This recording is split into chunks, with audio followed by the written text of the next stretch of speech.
Gati çdo ditë përplaset derat e ne. Herë nga brenda nga gëzimi, herë nga jashtë nga nxitimi. Gati çdo ditë në këmbë, herë para vjehrës, herë para kunatave, herë para kunatit, herë para shokëve të tij, herë para kushërinjve, kushërinj të kushërinjve, gjithmonë duhet të jem e buzëqeshur, mikpritse. Dhe askush nuk paralajmëron ardhjen, shumica janë të papunë, zyrtarisht të papunë. Si edhe burri im personal, Sherifi. Nëse më dhemb koka, duhet të shtirem se jam shëndosh e mirë, sepse të ardhurit e paftuar, dhembjen e kokës e shpjegojnë si synim i fshehtë për të i dëbuar. Ata nuk e konsiderojnë vetëm kështu, por edhe analizojnë qëndrimin tim, dhembjet e mia dhe gjendjen time shpirtërore. Ata shkoqisin dhe shtillojnë tundjen e kokës, rrudhjen e buzëve apo edhe lëvizjen e duarve dhe të gishtave. Shtrirjen e këmbëve, ngritjen e vetullave. As në banjo nuk duhet shkuar kur ke miq. Thonë, është mare.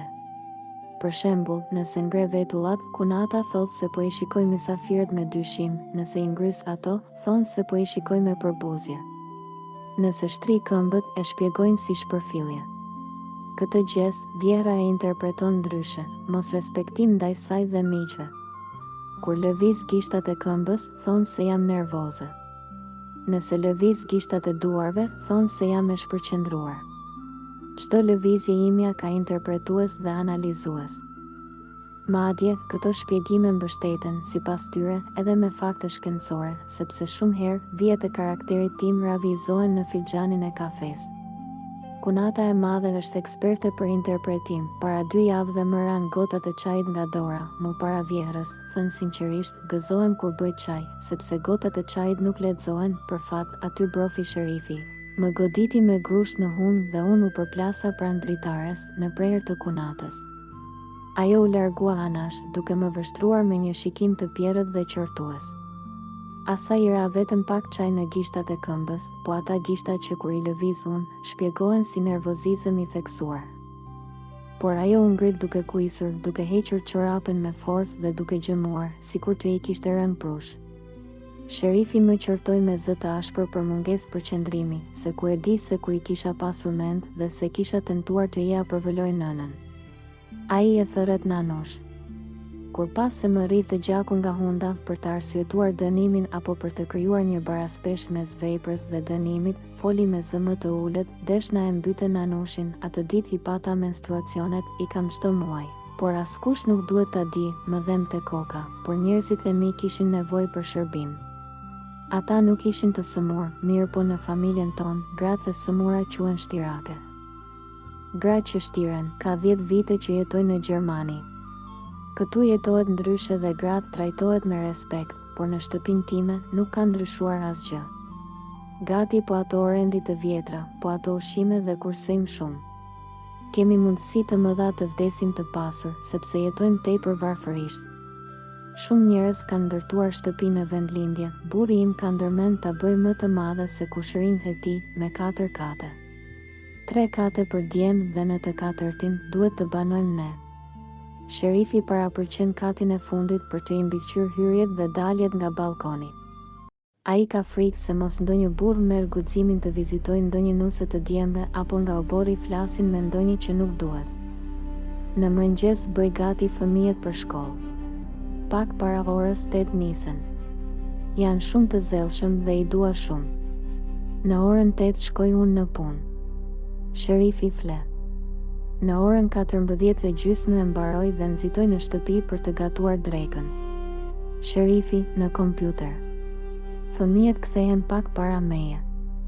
2 orë pasdite i kaloj me fëmijët, duke i bërë detyrat. Sherifi në divan apo duke telefonuar, ose duke ndëruar kanalet televizive të planetit tonë. Sapo që i mbarojmë detyrat, nis të përgatis darkën dhe aty dëgjohet Sherifi, ku mbeti ajo dreq dark, unë laj pjatat, pastroj tryezën. Sherifi tash lexon gazetën dhe hedh faqet një pas një në dysheme. I përcjell fëmijët në shtrat. Mbledh faqet e gazetës që kanë dëshpëruar burrin tim. Sherifi shikon lajmet, televizionin gjerman, nëse nuk kemi miq. Unë nis me hekurosje, pastaj pastroj shtëpinë. Sherifi shikon sërish lajme, kësaj here televizionet shqiptare. kërkon një gotë ujë, edhe pse ka shishen me gotë para vetes. Unë e shërbej. Pas orës 10, sherifi shkon në krevat dhe bërtet, e jamoj loçkomane që i bëjmë detyrat e shtëpisë. Laju se po të vjen era djers, her pas here thot se nuk i bëri detyrat mirë dhe se duhet korrigjuar. Ai nuk më ndihmon. As fëmijët. Djemt nuk i lejon, sepse sipas tij, kjo është punë grash. Vajzat janë të vogla. Ai thot se kur djemt ndihmojnë nënën, atëherë feminizohen dhe ka rrezik për orientimin e tyre të mëvonshëm dhe mund të devijojnë. Ata duhet të mbeten burra me karakter mashkullor, pra si burri im personal, sherifi. Ai më pret ulur mbi krevat, cullak, si zakonisht. I pëlqen të ekspozohet, thot se ka trup atleti. Ofshan një 2 a 3 herë, kthehet në anën tjetër dhe fle i kënaqur, duke gërhitur. Unë shikoj drejt tavanit me sy të zgurdulluar. Aty nga ora 1 pas mesnate, më merr gjumi dhe zgjohem në orën 5:45. Në orën 6:30 bëj mëngjesin gati. Zgjoj fëmijët, han kafjall dhe ikin në shkollë. Në një pjatë lë mëngjesin gati për sherifin. Edhe ujin e nxehtë për çaj. 15 minuta pas fëmijëve, vrapoj edhe unë shkallëve të poshtë për në punë. Sherifi është i kënaqur me mua, mirë po ai ka edhe një cen, sa herë nervozohet, shqetësohet apo dëshpërohet, dëshiron seks. Të shtunave kalon ditën duke luajtur shah në klubin shqiptar, duke pirë çaj dhe duke analizuar politikën e Shqipërisë, politikën e shqiptarëve të Kosovës, Iliridës, Luginës dhe atë ndërkombëtare.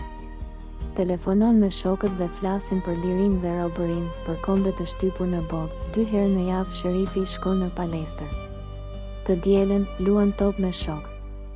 Unë, në fund të javës, zakonisht rregulloj shtëpinë dhe shërbej nanushin që vjen me 3 bija të ne. Mirë po, në klubin shqiptar më merr edhe mua rregullisht, çdo 28 nëntor dhe tani edhe për 17 shkurtin.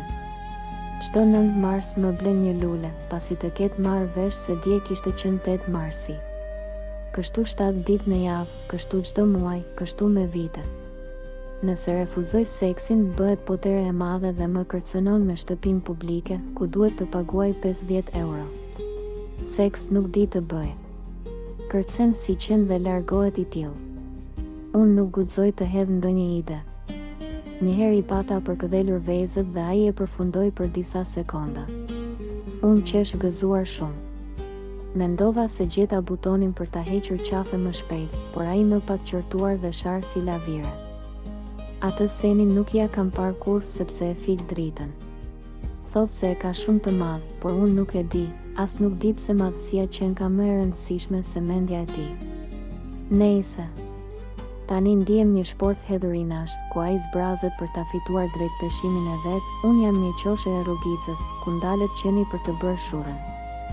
Seksin nuk e dua. Ai është për mua dhunim dhe nënshtrim, shfrytëzim deri në rënim shpirtëror. Sherifi është i kënaqur me mua, edhe rrethi familjar, po. Epilog. Në shoqëri me struktura fisnore, statusi sipëror nuk fitohet në bazë të aftësive, por në bazë të organeve gjenitale. Në një shoqëri ku qëndrimi si i sherifit quhet normal, ajo shoqëri nuk ka ardhmëri, por vetëm të kaluar.